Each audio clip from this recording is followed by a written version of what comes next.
شوف البوليسي يسقى هو ويهرب، ياكل ما يخلصش، يروح للبوسطه ما يديرش لاشين، يروح البلديه ما يديرش لاشين، يركب في الطوموبيل ما يديرش السنتوره، وكيحبسوه في الباراج يبريزونتي الكارطه تاع لابوليس زميل يحبس عند لي جوندارم يبريزونتي الكارطه تاع لابوليس زميل، يعني مسموح له يرفد المخدرات ليريكا، ولا بوليس كاع يتكيفوا الزطله تاع سيزي، ماشي ما بغا يشروها ولا ليريكا ما يشروهاش، يتكيفوا الزطله، يروح يفتش واحد ينحي له الزطله وينحي له الدخان وينحي له دراهمه، ويروح يتكيف الزطله باطل وياكل ليريكا باطل، وبدراهم السيد هذاك اللي قريساه وفتشو باش ما يدفعوش يقول له ما ندفعكش اوكي خلاص روح امشي تلعب، يديله 1 ولا 2 ملايين من طوموبيلته ويروح يسقى هو ويعيش باطل.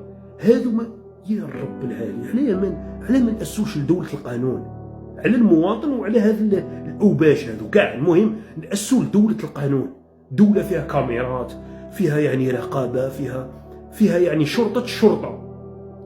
هنايا صرالي مشكل، يعني اكسيدون مع واحد ضابط خوتي، على بالك عيطوا لي الشرطه واش قالوا لي اللي دخل فيك بالطوموبيل هذاك ضابط، قالوا لي حبينا نعرفوا كيفاه تعاملوا معاك لابوليس، وانا ما نكذبش قلت لهم اللي تعاملوا معايا لابوليس مليح وعطاو لي حقي وكذا ومنا وجبت حقي ويعني كلش مشى نورمال عادي.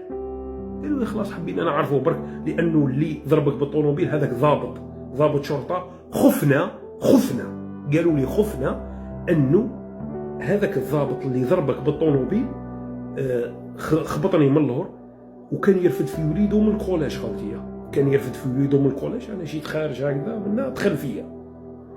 قالوا لي هذاك ضابط شرطه حبينا نعرفوا اذا هذاك الزميل تاعهم حاول يستعمل النفوذ نتاعو ولا كاش حاجه.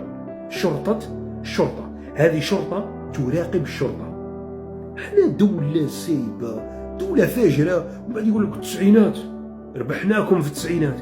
يا ودي هذو الشرطة واش يختلفوا على التسعينات؟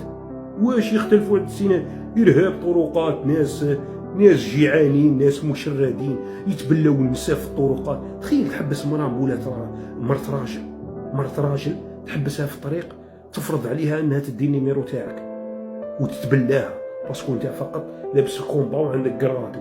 والله يا خوتي روحوا قراو التعليقات وشوفوا الفيديوهات تاع المطلقات والحفافات وهذا النساء هذوم اللي عندهم زعما طوموبيلات ويمشوا في الطرقات شحال يتبلاوهم لي جوندارم ولا بوليس.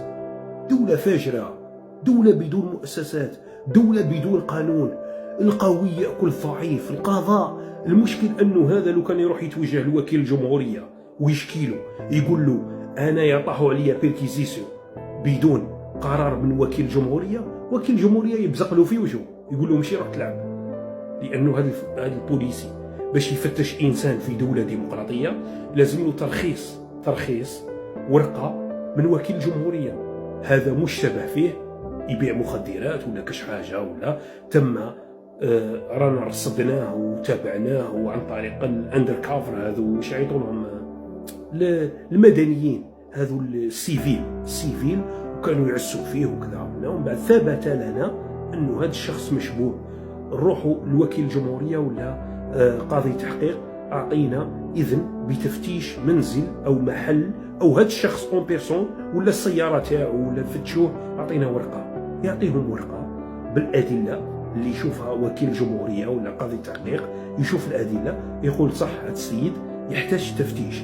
ومن بعد إلى ما لقاو عنده والو يقدر السيد كذلك يرفع قضية رد اعتبار على بها. القضاء هنا يخاف، القضاء في الدول الأوروبية والدول الغربية يخاف من التعويض، لأنه لو كان ما تلقى حتى حاجة على السيد وتفتشوا وتبهدلوا قدام الناس يقدر يرفع بك قضية رد اعتبار. أنت راك بهدلتني قدام الناس وأنا خاطيني، يتسمى عندك معلومات خاطئة ربي يسهل عليك، رد الاعتبار، رجع لي الاعتبار تاعي، تدي عليه كاش مليار ولا 2 ملاير لأنه أهانك قدام الناس. احنا دولة فاجرة، دولة تكره للناس في حياتهم. يا رب العالي واش من دولة يقعد واحد الكاجيديسيال تاعو موسخ مدى الحياة، وين يروح يخدم ما يقدرش، يروح يدير توريزاسيون ما يقدرش. راك نتايا دخلت الحبس في عام 1900 ومانيش عارف شحال. خلاص اوكي راهي فات 5 سنوات، فات 10 سنوات اوكي كاع ما نتوبش انايا، خلاص ما زدتش دخلت، عندي 10 سنين وانا مواطن صالح وموهوب. ولكن هي السياسة لإفراغ الجزائر من حمولتها، لإفراغ الجزائر من الشباب، يكرهوا في الشعب لبلادو. ويا البوليسي الفاجر راك تخدم مع عصابة، راك توكل في ولادك دراهم الحرام، لعنة الله عليك في الدنيا والآخرة. والله ما تربح لا في الدنيا لا في الآخرة. في الدنيا عايش كي الكلب، وفي الآخرة جهنم وبئس المصير بإذن الله.